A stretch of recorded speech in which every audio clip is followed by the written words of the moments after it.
Hi guys! Today I'll be making the first part of my Loki cosplay.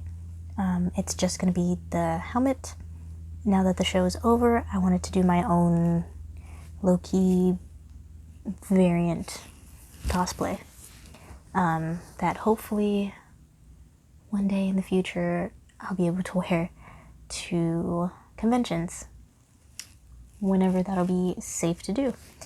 I'll be using EVA foam and some Warbler, but this is my second attempt at making this helmet. The first time I used paper mache clay, which my desk has become a war zone, but I tried something different because this was just not working out how I wanted it to.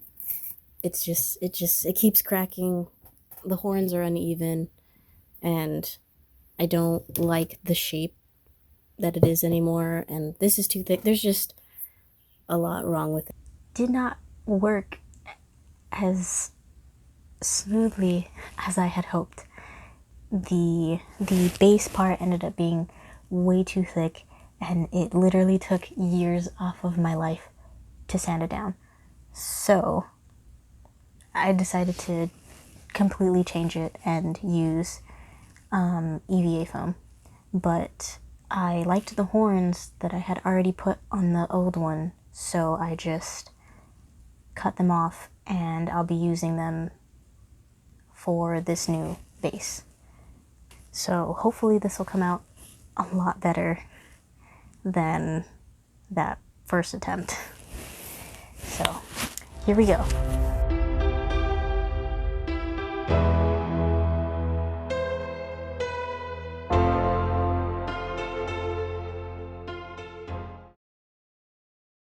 So, as you can see here, I'm getting ready to cut the horns. I'm going to tell you a little bit about what the paper mache clay is made out of. It's just shredded newspaper, some water, drywall, putty, and clear Elmer's glue. You're going to blend that together and voila, you get paper mache clay. But please, if you do make this, do not use a blender that you use to cook. Please, don't do it. So once I get inside of the horn, you'll be able to see that there's foil. I used foil to make the horn shapes and also for the base. Paper mache clay is not something I would recommend if you need smooth results. But of course, I think later on I'll be using this material for maybe props where I don't have to worry too much about the details.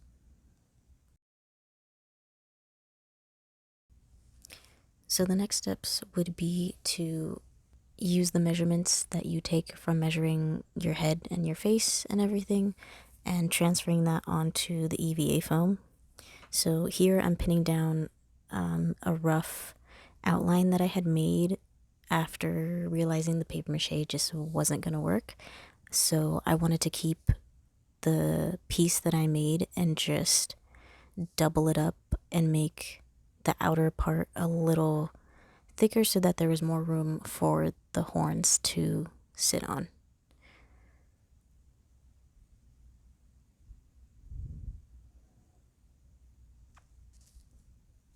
And when you're ready to cut this out, please use a blade.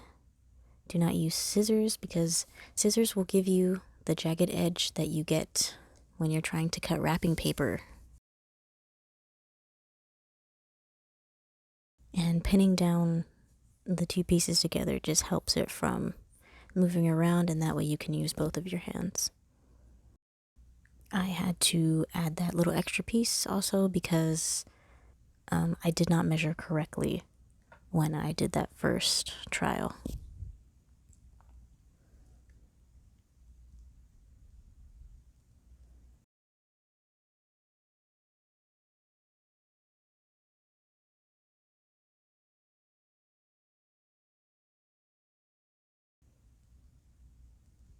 So if you don't want to struggle like how I did, make sure you get right into the corners.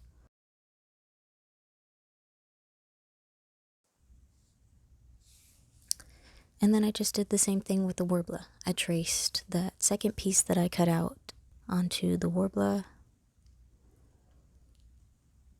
And I'm going to do the same thing and cut it out with a blade.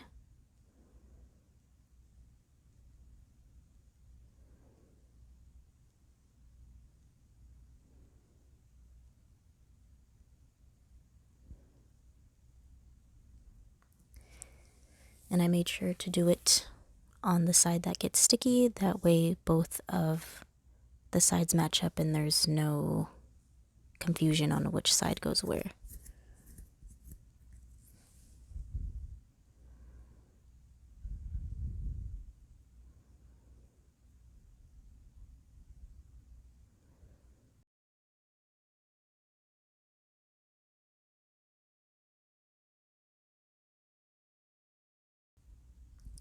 When cutting out this last bottom piece here, there were a few extra little pieces of warbler that I ended up keeping and I'm hoping to use in future projects because warbler is a little pricey, so I do my best not to throw away any material, especially when they can definitely be used for future projects.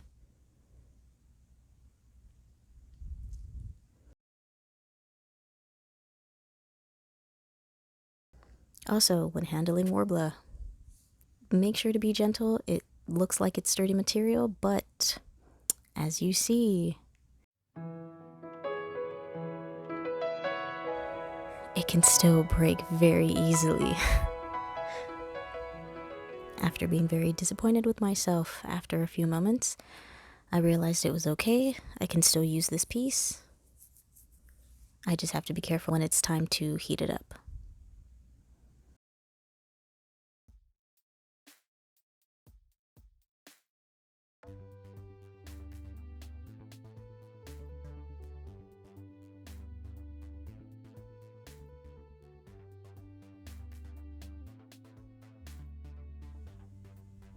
Alright, now when it's time to heat it up, you want to make sure that you wear gloves. I did not feel like getting off of my bed, so I didn't do that, and the warbler was pretty hot. But I was still able to get it nice and tacky so that it would stick to the EVA film.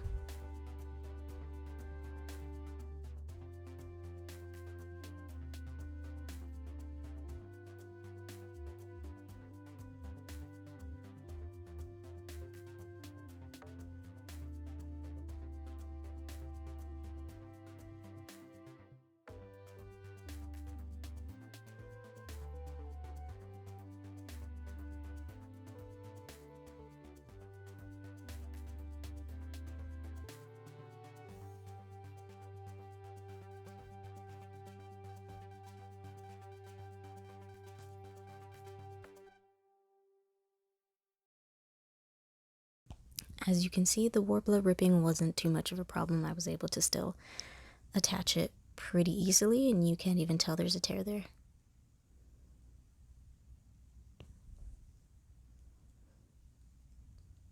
Once the warbler was sticking to the EVA foam, I took one of my wig heads and let it sit on top and gave it a little heat. That way it can mold to some sort of face form because I wasn't going to put it on my own and then put heat on it. I did end up messing my wig head just a little bit.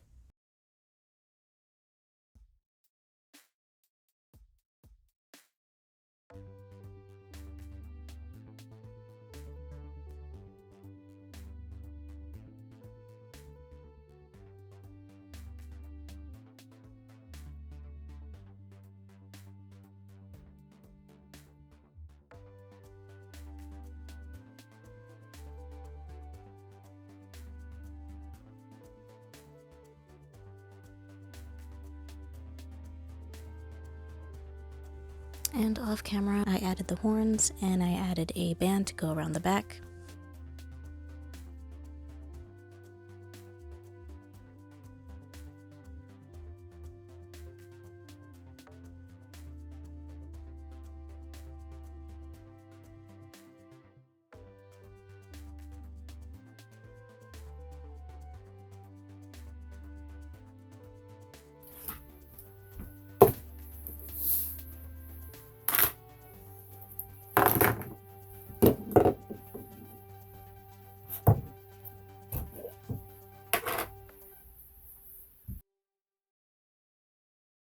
To paint it, I kept it on the wig head.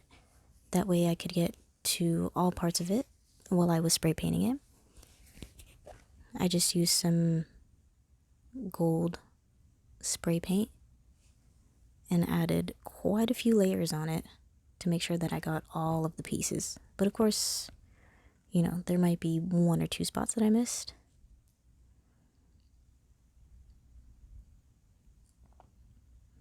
Putting it on the wig head may or may not have been a good idea. I may or may not have messed up the face a little.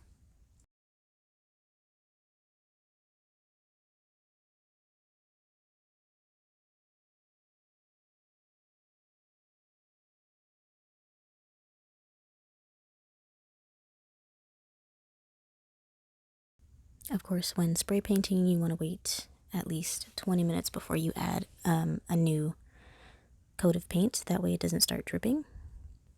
After a few coats of paint, it was time to add some weathering.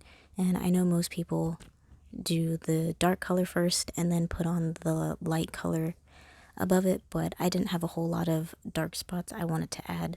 So I did the light gold color first and then a darker brownish color in the spots where I wanted it to look like it had been dirty or just from so much use.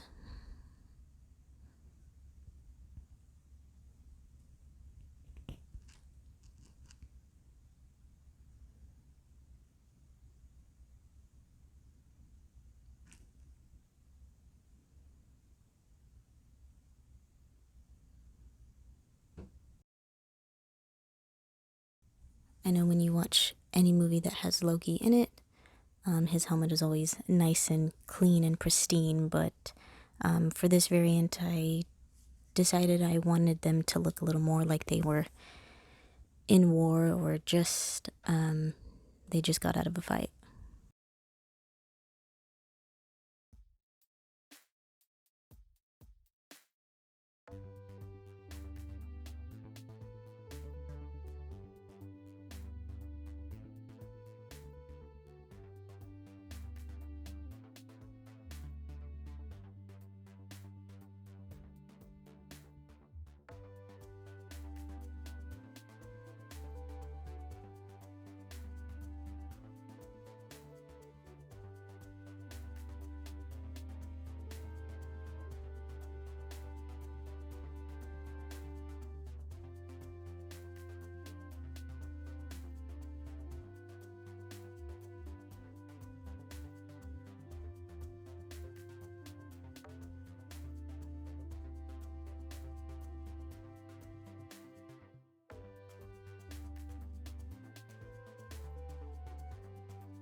Wrap up time.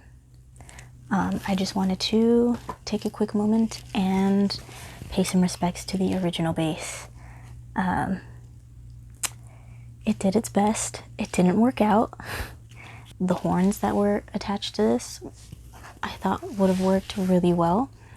It would have given, I knew it would have given the helmet altogether some texture and some life. You know, Loki gets thrown around quite a bit, so I feel like his helmet should reflect that. So I'm pretty happy that I ended up keeping the original horns. We recycle here. Overall though, I'm glad that I decided to move over to EVA foam and Worbla. I know that they're not new materials to anybody that makes cosplay, but they're new to me. I am still pretty new to cosplay in general, so it was really fun to try out what most people are doing. And it was pretty satisfying to get nice, clean cut corners. If I could give any advice though, and when making any kind of helmet, just based off of what I've had to go through making this, measure everything as far as your head goes. So, you know, top of the forehead, body, ear to ear, circumference, maybe the size of your forehead, especially for this part, or yeah, just measure everything. That way you don't have to go back and try to fix any mistakes you made. I ended up having to cut all the way down in the back because the band was too long, so it ended up just sliding right through. So now it fits pretty snug to my head. I just have to leave it right there. I do have clips that keep it pretty attached to my hair, that way I can, you know, move. It's still pretty, it'll fall off very easily if I don't secure it. I hope that this gave you some ideas if you were looking for some inspiration to make your own helmet. If you got this far, I hope you enjoyed this video. If you did, please leave a like and subscribe. It helps me a lot. And I hope to see you next time. Bye bye. Okay. Ew. Okay.